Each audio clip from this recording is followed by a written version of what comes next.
Сайн байцгаана уу эрхэм үзэгчдээ.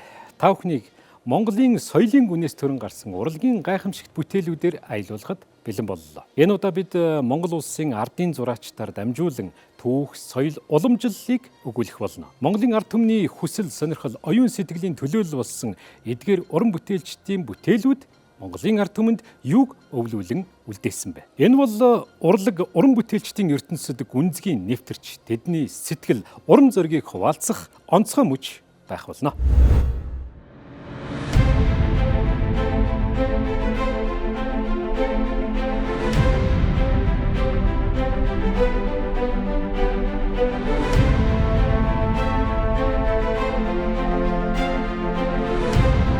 Тоншуулаар өвгөлсөн байдий.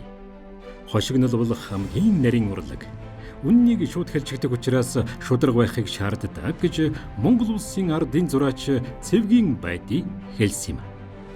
Шог зураг гэх урлагийг монгол сэтгэлгээгээр шаглан, шог зурагтай гүн танилцуулж чадсан эрхэм хүн. Тэрээр олон 10 жил шог зургийн тоншул сэтгүүлээр овглож, нийгмийн өнгө төрх, эрх мэдэл, алдаатай бодлого, эгэл хүний үгүй дуу хоолойг хурц ухаалаг зураасаар илэрхийлж байла. Гэвч тэр зөвхөн шог зураач биш. Тэр бүтээлийн дотоод мөн чанарт хүнлэг чанар, түүхэн ухаарал, хүн сэтгэлийг шингээж чадсан уран сэтгэлгээний зураач. Монголын урлагт тэр инээдийн цаадах ухаарлыг мөнхөлсөн хүн юм. Түүний замналын тухай ярилццгаая. Нэвтрүүлэгтээ эргэн тавтаа морил үзэгчтэй. За өнөөдөр бид мөн дараагийн хүндтэй хоёр сайхан зочныг урьсан байгаа. Уран зургийн, уран бүтээлийн гүн гүнзгий ертөнцөөр аялуулдаг энэ сайхан нэвтрүүлгийн маань өнөөдрийн зочин хойморт Монгол улсын урлагийн гавьяа зүтгэлтэн Монгол улсын ардын зураач байдийгоо маань хүрэлцэн ирээд байна. Танд энэ өдрийн мэндийг хүргье. За дараагийн хүндтэй зочин бол Монгол улсын соёлын гавьяа зүтгэлтэн шог зураач Цогтбаяр ах маань хүрэлцэн ирсэн байна. Энэ өдрийн мэндийг хүргье. Энэ өдрийн мэнд хүргье. Таны уран бүтээлийн гараа анх хэрхэн яаж эхэлсэн? Ер нь энэ уран бүтээлийн сэдэв санааг та анх хэдэн настайдаа хэрхэн яаж олж авч уран бүтээлээ хийж эхлүүлж байсан бэ гэж энэ түүхээс л яриагаа эхлэе да. Үзэгч олонд өнөөдрийн мэндийг хүргье. Уран бүтээл гэдэг юм бол хүний нэлээд чухал сэдвийн нэг, чухал ажлын нэг. Би бол угаасаа бага наснаас зураг зурсан. Тэр бол уран бүтээл биш. Зүгээр л уран бүтээлч болохын эхийг л тавилж байсан болтой юм аа. Тэгээ би жинхэнэ гайгүй уран бүтээл хийх санаа хэзээ төрсөн гэхлээр би ер нь нэг 10 жилд байхдаа л баг би ер нь уран бүтээлч улсуудыг хүндэтгэж маш их хүндэтгэж одоо Монголын уран бүтээлчдийг бишийн ихтэй зургийг харж худалбар зургуудыг үзэж цоглуулдаг байсан. Тэгээ тэрнээс эхлээд би энэ уран бүтээлийг чинь ямар гайхамшигтай хэрвээ би хийж чаддаг болов үгүй болов ер нь нэг ядаж ганц бүтээл хийх юмсан гэж боддог байсан юм. Тэгээд би цэрэгт явсаар байгаа. Тэгээд цэрэгт ирлээ. Цэрэгт ирээд би зохиол бичдэг, бас зураг зурдаг ийм л цэргийн зураач байлаа л да. Тэгсэн чинь нэг өдөр манай би ч хөлөвт байдаг юм чинь хөлөвийн цэрэг гээд зураач гээд манай цэргүүд энэ шарын голын төмөр зам тавихад оролцохоор бүгдээр яваад гисэн. Тэднээс надаар захиа ирээд чи улаа цойн үдсэн үү? Чиний уран бүтээл гарсан байна гээд. Тэгсэн чинь нөгөө ханы сайнаас хайчлаад өгцсөн нөгөө зургийг чи нэгээр нь бүр олон сайн дээр цувраад гаргасан байна л да. Тэгээд тэднэр одоо чи яасан сүрхүү юм ёстой их сүрхий уран бүтээлч хүн байна гэж. Тэгж би анх удаа уран бүтээлч гэдэг цоллуулж байлаа шүү дээ. Тиймээ хамгийн гол нь тэр цэргүүд бүгдээрээ бараг ер нь миний таньдаг цэргүүд бүгдээрээ надад захиа бичсэн. Захиа бичиж чиний тийм зураг гарсан байна, ийм зураг гарсан байна.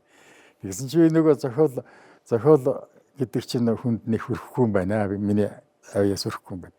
Энэ зураг гэдгийг ингээд энэ цааш нэг оролдох юм бол энэ юм төрөж мэдэх нь байх шүү гэж бодоод тэгээд тэрнээс хойш энэ хошин шог зургийг л ер нь их анхаарсан байна.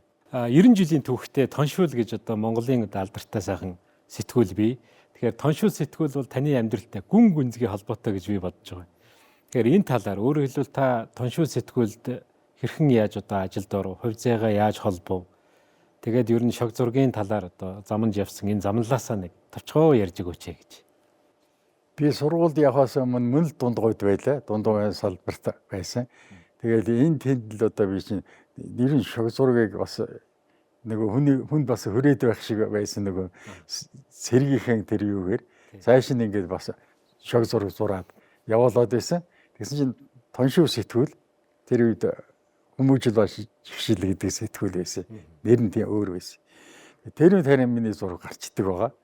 Тэгээд бас Дундгой аймаг дээр нэг миний үеийнхэн чинь намайг чиний мундаг бүтээлч гарсан байна гэдэг. Би ч бас дотроо их баярлж. Ерөнхийдөө их маадгар байдаг байлаа шүү дээ. Тэгээд дараагаар гаддаг байсан. Тэгээд яг Оросын Строганово академид явлаа л дээ. Тэнд одоо уран зураг зураасан зургийн мэргэжилтэй болтлоо тэнд 5 жил болсон юм байна. Тэнд суралцаад тэгээд бусч ирэхдээ энэ урчуудын хорооноос гуйж байгаа дээ. Аймгийнхаа салбарт очлоо доо. Одоо айргаа сансан ч юм уу яасан ч юм ямар ч байсан тал нутаг сайхан шүү дээ. Одоо ер нь ихтэй биш шүү дээ. Хөдөөний хүн юм чи би.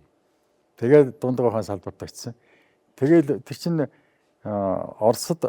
Оросын тэр одоо тэр уран зургийн дээд сургуульд байхдаа бол би дандаа Москвад гадаадын олон шог зураач нар ирдэг байлаа. Тэгээд шог зурхай үсгэлэн гаргана. Тэгээ би ерөөсөн чинь яваандаа энэ үсгэлэн гаргач болох юм билүү. Ерөөсөн ингээд баг сонирн болгонд өглөө. Тэгэхээр би чинь нэг уран зургийн сургууль төгссөн болохоор арай бас нэг тэгээ зураас мараас энэ чинь арай нэг төгөлдөр болчихдөг байхгүй юу. Тэгсэн чи ерөөсөн бүх сонь миний зураг чи хэвлээ. За ер нь тэр үед байсан бүх сонь хэвлсэндээ одоо Арнан Гүрсэд гэж Монголын том зураач шог зургийн бараг эцэг болох хүн л дээ тэр чинь суут хүн байсан. Тэр хүн тэтгэвртэй гараад. Тэгээ 70 ч хүрсэн юм 60 тэ болсон. 65 таач болсон. Тэгээд тэтгэвртэй гарах болоод тэгсэн чинь ашгүй ч гэх юм уу тэр үед чинь Цэдэнбал дарга тушаал гаргаад хэлсэн байгаа. Та нар байна штэ. Орныхоо хүнийг бэлдэх хэрэгтэй. Нөхдүүд минь. Заавал орныхоо бэлтгэсэн. Нэг тийм юм гараад исэн юм тэр үед. Тэгсэн чинь Арнан Гүрсэд чинь нэг том юм чинь орныхоо хүнийг бэлдэх болоод тэгсэн чинь яг янз бүрийн хүн байсан бахал да. Тэгсэн чинь тэр Арнан Гүрсэд чинь их ч одоо зөрүүд маягийн тэг өвгөн байсан. Энэ Дундгойн байдгийг л одоо юу яа. Би өөрийнхөө оронд бэлдэж байгаа гэсэн баг. Тэгсэн чинь тэрний яг намын төв хороо сосор руу сайд нөгөөдх нь зөвшөөрсөн байна. Тэгээ миний бас хувь зай байхгүй тийм чинь. Тэгээд зөвшөөрсөн учраас би чинь над чинь захиа ирсэн. Тоншилаас. За юу чамайг одоо татаж авах гэж байна. Зөвшөөрөх үү гэд. Тэгээ би нэг одоо ер нь яхан зөвшөөрөх юм хэрэг байна уу юу гэж бодож илээ л да. Эгчээс хамгийн том эгч маань намайг одоо хүн болгосон юм шүү. Тэр их өндөр настай болсон байсан. Тэрнээс асуулаа. Тэр ихлэн. Гэсэн чинь хот руу явахт нь аймаг дээр ирээд тэгтэн асуусан чинь тэгэлгүй байдгийн чинь тийм том газар очиж одоо ажиллах сайн хэрэг. Одоо тэр дамаан тэр тоншил гэдэг чинь их сайхан том газар гэдэгс. Тийм. Шууд тэгсэн чи хараа юунес тэгээд тоншил руу очиж штэ тий. Тийм. Тэгсэн чинь Сосорум гэдэг сайтын том цахилгаан ирээд намын хороонд ирээд тэгээд намын хороонд яхан ч одоо намайг явуулахгүй гэх ямар ч толгойгүй байгаа ч тэр чинь том сайт. Тэгэл би наашаа гэрээ ачаад иргэсэн бүр. Гэрээ ачих мөнгөнд тэрийг нөгөөд. Тэгсэн чинь надад гэрээ байхгүй юм чинь. Дүүгийнхэн гэрээ ачаад ирсэн шүү дээ. Намжилт орж ирэд миний зураач дүү байд юм. Би нэг сонин зүйл асуумаар санагдчихлаа сая. Шог зураг гэдэг чинь ерөөсөө нийгмийг шүмжилж байгаа. Тий. Нийгмийг шүмжилж байна гэдэг чинь өөрөө их шудраг хүн байхгүй бол болдгоо гэж би боддог. Тийм ээ. Тэгэхээр ер нь байдийн багшийн талаар та ер нь юу гэж боддгийг. Дээрэс нь энэ байдийн багшийн шог зургийн одоо зурах арга барил техникийн талаар та нэг мэрэгжлийн талаас нь бас нэг жаахан үзэгчдэд тодруулж өгч ярьж өгөөч гэж. За би яг наадах шиг сая бодоо суучлаа. Чи үүний бодол мэддэг болчихоо. За яг тийм ээ. Яг энэ одоо манай Байди багш байна, манай их багш гэж ярьдаг, манай Доржготгоо байна. Сая тий. Одоо Доржготгоо бол уг нь шог зураач штэ бас л. Сүүлдэн зохиол бүтээлээрээ одоо тэр шиг л аваад нөгөө тийшээ явчихсан. Бичиг рүү явцсан болохоор байхгүй. Юу Байди багш маань бол ерөнхийдөө Монгол шог зургийг хэрвээ нэг орон байр гэх юм бол хамгийн гол багнуудах нь нэг. Одоо Монгол шог зурагт нөгөө нэг юм Монгол агуулга өнгө аяс оруулахад хамгийн гол үүрэг гүйцэтгэсэн. Монгол шог зургийн өнгө төрхийг тодорхойлсон. 20 дугаар зууны Монголын шог зураг одоо шинэ үеийн Монголын шог зураг гэж ярина. Бүх юмыг бид нар ч нөгөө 100 жил гэдэг. Түүнээс биш нөгөө яг уламжлаа бодох юм бол хэдэн зуун жилийн түүхтэй л дээ. Одоо энэ бурхан шашны номсуудаар энэ зүйл дээр зурсан тамыг одоо дүрслсэн дүрслэгээ энэ төр бол яг өндөө шог зураг шиг л байдаг байхгүй. Сарказм хэрвээ нүгэл хийх юм бол чи инкийн шүүгээд шог зургаар үзүүлсэн бишиг өсөхгүй хүмүүс тэрийг шин дүрслэж үзүүлсэн. Яг тэрийн жишээл бол байдаг судалж байсан. Өөрөө эн чинь бас урлаг судлаач гэж хэлж болно. Шог зургийн талаар судалгаа хийж исэн хүн. За түрүүний ярьсан нөгөө одоо уран зураг гэдгээсээ гадна одоо утга зохиолын байсаа байстай ном зохиолжсэн хамгийн сүүлд ихтэй одоо наран дугуй гэдэг мундаг ном гаргасан. Өгүүлбүүд нь бол надад бол гайхалтай санагддаг. Өөрөө жоохон юу бэргээд байдаг болохоос биш яг бас ингээд зохиол бүтээлээрээ явбал бас гот багшиг цаашаага явчих. Тэгээ би баг энэ ичмхий сан байгаад шог зураг бид нартай байжсэн дээр юм шиг санагдаад хоёулангийн алтчул бид нар ч нөгөө багшгүй болчих гаддаг. Тэгээ багшийн нэг гол юм нь бол биднес сургасан юм нь өөрөө нөгөө хүн яг гарын уртаа байх бол нэг хэрэг л дээ. Одоо ингээ гарын уртаа хүн олон байна. Одоо айлын мод одоо ирээлчдэг, одоо гэрийн мод ирээлчдэг, авдрын нүгээр ирээлчдэг, гой сэлбэр хийчдэг, гой ингээл одоо хятад ингээ зүүм дазар явах чинь тосгоноороо гарын уртаа хүмүүс байна шүү дээ. Зөвхөн тэр тосгон тэрийг хийдэг, ваар хийдэг. Бүх хүн гарын уртаа. Гудамжиндаа суугаал нөгөө нэг чиканк хийгээл ингээ хийсэн бүтээлийн нархаа манай авиаторын шагналтнуудын хийсэн мундаг бүтээл шиг хэдэн 10 хэдэн давхар ингээл нөгөө нэг юм цааны ясны сэлбэрийг хийж идэг.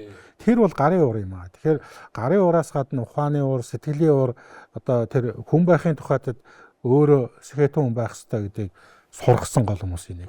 Одоо Байди багш, Доржготгоо багш хоёр бол ерөнхийдөө л тийм нөгөө яг нөгөө үн чудраг байх, хүн байх, дутагдлын хажуугаар дуугүй байхгүй ч гэдэг юм. Одоо манай тоншуулгийнхны л одоо үндсэн л зан чанар л та дуугаа байж чаддгүй цор гэдэг.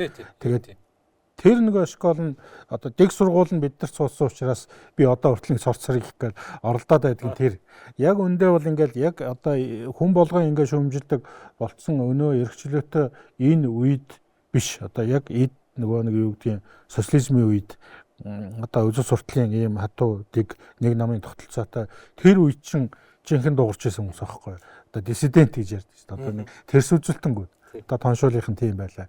Тэгээ тэрний хажууд байсан болохоор бид нар тийм одоо зан чанар тэр зүйлийг өвлж авсан болоо гэж боддог.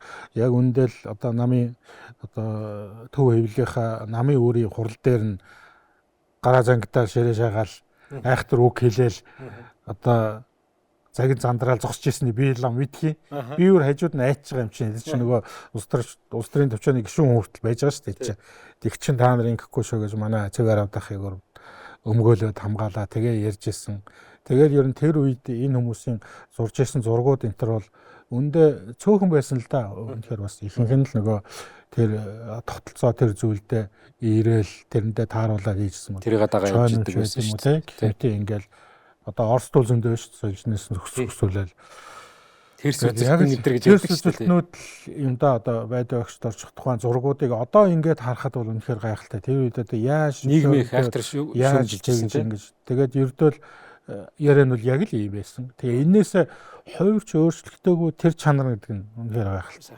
Одоо ямар нэгэн ярих ашиг ч юм уу ямар нэгэн одоо өөртөө байх тэр материалын зүйлийн төлөө үзэл бодол тэр зүйлээс хувирч өөрчлөлтөөгүй тэр цэх байгаа тэр чанар нь бол яг одоо сая энэ тэр манлаан зурсан зураг шиг байгаа байхгүй. Ягаад гэвэл тэрнийхээ төлөө явсаар гал дууссан. Тэгээд тэр нь бол легаси одоо үндцүүл болоод үлдэж штэ. Одоо тэгэхээр энэ хүмүүс бол одоо би бол боддог ш нэг үе тамтай хаад үнэхээр баярлалаа. Сайх, маш сайх. Байдаг ба энэ дэлгэцэн дээр таны одоо тоншил сэтгүүлд байхдаа тухайн үед уран бүтээл хийж ирсэн их сайхан зургууд байна. Тэгээ энэ зургуудаасаа ер нь хамгийн их дөнгүүр өөрөө нэг за энэ нэг гайгүй юм да энэ төр гэж утсан зургууд ер нь байдаг уу? Яг би өөрөө яаж дүгнэх вэ? Ганцхан энэ улас дүгнсэн юм байгаа. Энэ сая энд байж байгаа алгуулва. Энэ хилээр гараад нөгөө цагаашилнгээд хүн явж хахад морь боллоор би нутаггүй нэгээд. Энэ гүнзгий утга агуулгатай зураг байна шүү.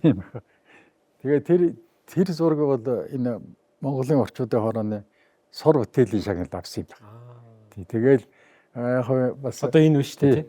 Энэ чинь тэгэхээр би бас их баярлсан. Яагаад гэвэл орчуудын хороо маань шог зургийг бас ойлгож байна гэж би одоо өөрөө зурсан болтоор нэг өнгөрөөд явалтай биш юм. Үнэхээр одоо өөр хүн зурсан бол энийг би баярлах байхгүй тэр чинь маш их баярлах байх. Тэгтээ сор утгын шагнал авсан юм байгаамаа. За энэ урагшаа гэдэг энэ зураг байгаа. Энийг би дорж утав одоо их магтдаг юм да. Тэгээ урагшаа гэдэг зураг яагаад гэвэл энэ хоньнууд нь болохоор миний тарих байгаа шүү дээ. Тарихаар одоо хонь шиг болгоод тэгээд нөгөө коммунистууд энийг шалхурдаж нэг тийш нь хөөж байгаа. Гэхдээ хүний оюун санааныг нэг тийш нь хөөдөг чинь одоо энэ юу шиг коммунистууд шүү дээ. Коммунистуудаа гэл харуулсан зураг л да. Энд чинь зөвхөн намын гишүүн зөвхөн зөвлөлтийн талыг баримтал зөвхөн л одоо улааны тэрийг баримтал гэдэг ч одоо буруу шүү дээ. Хүн болгон өөр байдгаал гэдэг чинь одоо хүн чинь өөрөөр сэтгэх хэрэгтэй шүү дээ. Тэгэхэд ганцхан тал руу тэр коммунизмаас сэтгүүлэх гэдэг. Тэр үзэл бодлын хувьд хашаалах гэдэг шүү дээ чинь тий. Тийм учраас яг тэгжил бодсон. Тэгээ хожим хойно одоо их олон жилийн дараа харж байхад бас тэр хүн тэндээ бас зөвл бодсон байна те гэж бодож байгаа. Тэр үе чинь одоо чинь хэрэгт ормоор юм байгаа шүү дээ. Уг нь бол. Гэхдээ сайн хэрэгт орч чадаагүй. Ягаад гэвэл хонь нэг чинь нөгөө юу хянах газрууд энэ чинь бол энийг сайн тэнд цаад утгыг ойлгоогүй байгаа. Энэ чинь бол зөвхөн тийм шүү дээ. Зөвхөн л энэ хоньнуудыг ингээд тууж байгаа хэрнээсээ энэ чинь дан одоо коммунист суртлаар бүх хүнийг хүмүүжүүлэх гэдэг шүү. Энэ чинь болохгүй шүү дээ. Байдаг одоо монголчууд ер нь эртнээсээ нэг тийм шогийн мэдрэмж өндөртэй ард түмэн гэж би бодод. Тийм шүү. Тэгэхээр энэ шогийн мэдрэмж ялангуяа тоншуулгын уран бүтээлчдэд бол нэлээд гүнзгий суус юм аа да гэж би хардаг юм. Нэлээд одоо шилэгдэмэл үдэн цугласан юм уу хаашаа тийм ээ. Тийм байсан юм болов. Тий, одоо зэрэгээр бол нөгөө элит салаан гэдэг шүү дээ. Тусгайгийнхан эдэр гэдэг шиг л яг үнэхээр тоншуул бол тийм л галтгаа байсан л та. Тэгээд тэр тоншуул дээр ирж уран бүтээлчд цуглаж нөгөө одоо тэр үеийнхаар бол суурах дуртай. Одоо агуу том зохиолчд манай Таштор ах Хөрөсөрөнгө манай Жагдгийн лагбаах манай багш нарын найз нар агуу том ёстой нээлттэй сайхан ярина шүү дээ тийм. Үнсэний одоо нэг давхартай байлаа. Үнсэний жижүүр нь хоёр давхартай байдаг. Тоншуул жижүүр байхгүй. Шууд орчдөг. Тэгээд эн чинь би нөгөө нэгдүгээр дэлгүүр дөрөвдүгээр дэлгүүр чи ойрох юм чинь би юмд нь гүйдэг сүнд өшдөг. Одоо энэ агуу хүмүүсийн чи яриаг сонсдог. Тэгжээж нөгөө миний чих алт болж тэгжээж миний нөгөө төлөвшил байд юм уу чих хандлага тэр зүйлүүд болсорч ирсэн байгаа. Би чинь баг хүүхдэрээ шахуу энэ хүмүүсийн чи хажууд очиж байгаа шүү дээ. Хүүхдэрээ гэдэг нь шууд утгаараа. Яагаад гэвэл эн чинь бид нар чинь 8 дугаар анги төгсөөд өрсөлдөгүүргийн сургуульд орчдөг байхгүй. Тусгай дунд улсрал гэдэг тийм байсан. Тэгэхээр би чинь нөгөө өрсөлдөгүүргийн сургуульд орчоод 1-р курстэй багш нартайгаа танилцал очно гэдэг чинь баг л 8-9 ангийн хүүхд очиж байгаа байхгүй. Тэгэл хажууд нь тийм яриа сонсоол тэрий чи айд сонсно, бахархад сонсно, ингэж бүр ойлгож сонсно. Тэгэл бидний хүн болгосон хүмүүс ч л лидер шүү дээ. Тийм байна. Та нэг товчхон байдгийн хөшиг нэг дүгнж өгөөч. Ер нь Монголын шог зургийн одоо төрөлд оруулсан хувь нэмэр нь ямар хэмжээнд гэж та онолдог юм бэ? За ер нь яг би өөрөө бол урлаг судлаач биш. Өөрөө бол бас адилхан байдгийн хөштэй адилхан шог зураач юм. Тийм болохоор зүгээр яг хувь уран бүтээлчийнхээ хувьд одоо шавийнхын хувьд дүгнэхэд одоо Монгол шог зургийн өнгө төрхийг тодорхойлсон гэж байна. Монгол шог зураг гэдэг нь өөр байх ёстой шүү дээ. Ямар нэг одоо крокодил ч юм уу юудын Зөв Европын социалист орнуудын тэр шог зургийн нөлөөллөөс ангид үндэсний агуулгатай зураг дүрслэл дотор нь байгаа тэр цаад санаа одоо жишээлбэл саяын тархин төр гэж штэ мал ахуу энэ юмаа оруулсан цаад нэг Монгол хүний нэг ийм цаад санаа штэ нүүдэлчдийн энэ агуухныг шингээсэн ийм шог зургийг бий болгосон ийм хүн гэж би бол бардам хэлж чадна. Одоо Готб багш манай багш хоёр бол үнэхээр Монголын шог зургийг ноён оргил мэдээж энэ хүмүүсийн өмнө нөгөө манай Одгиуга манай Арнан гүрст гэдэг бид нар өвөө багш гэдэг одоо тэр өвөө шог зураач энэ хоёр хүн ч бас энэ хүмүүсийн багшийн багш гэдэг утгаараа бас бүр л агуу хүмүүс мэдээж. Тийм байна. Гэхдээ бид нар бол яг нөгөө нэг гардаж энэ хүний галтгоонд нь чанагдчихсэн юм бүтээгдэхүүнүүд нь яг энэ хүмүүсийн дэг сургуулийг өвлсөн хүмүүс гэдэг утгаараа одоо өнөөдөр Монголын шог зураг одоо хэрвээ намайг хүмүүс хэрвээ үнэлдэг бол гайгүй байна гэж үнэлдэг бол энэ үнэл гавья гэсэн үг. Шууд утгаараа шүү дээ. Тэгэхээр би энэ хүнийг л одоо шууд бүтээгдэхүүн. Тэгээ. Ер нь байдгаа та тоншуул ажилласан он жилүүд танд юу үлдээсэн гэж боддог вэ? Тоншуулд ажиллаж байх үед бол янз бүрийн л усуд байсан. Манай тоншуулийнхан бол одоо энэ согтуурын хэлдгээр бол үнэхээр тийм сод хүмүүс байсан юм аа. Ер нь дорж одов байна. Иш тахваа. Тэгээд энэ дуран бүтээл хийдэг нь шагдар, улаан шагдар байна. За эднэр тэгээд энэ зэндээ юу ш. Одоо эднэр чинь бол үнэхээр зах галаа. Маш шүү дээ тий. Тийм шилдэг тийм зохиоч, шилдэг зураач, шилдэг л улсууд байлээ л да. Арнай гүрсүүд одгийн хоёр бол ямар зүг байх вэ? Тэр эртний том улсууд.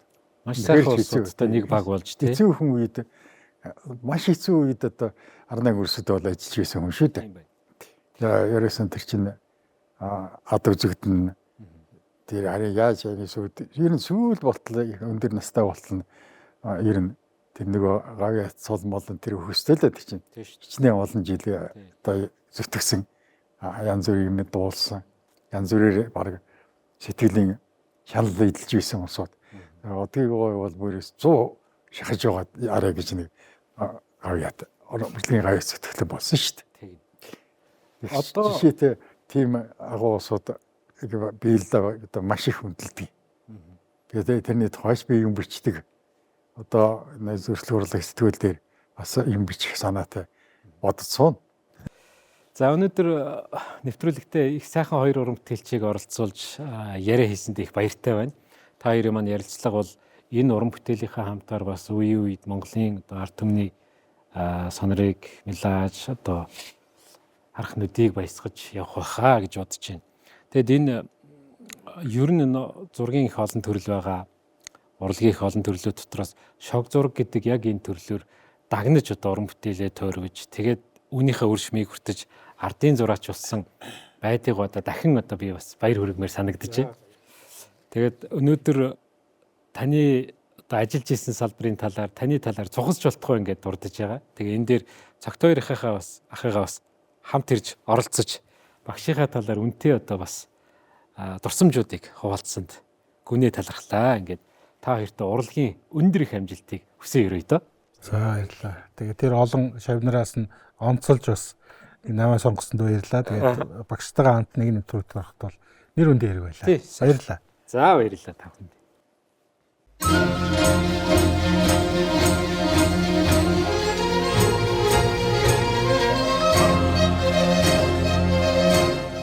Энэ хүн нэвтрүүлгээр бид тэдний уран бүтээлийг онцлон хүргэсэн бөгөөд дүрслэх урлагийн хэлээр түүх хэрхэн өгүүлж болохыг, урам зориг хайрыг хэрхэн илэрхийлж болдгийг, уран бүтээлч ба бүтээлийн хооронд орших үл үзэгдэх утсыг танд танилцууллаа. Монголын дүрслэх урлагийн алтан үеийг тодорхойлсон эрхэм цол бол ардын зураач. Энэ нэр хүнд энэ эрхэм алдрыг зөвхөн сайхан зурдагт бус ард түмний сэтгэлийг зурх ухаанд өгсөн хүндлэлгэлтэй.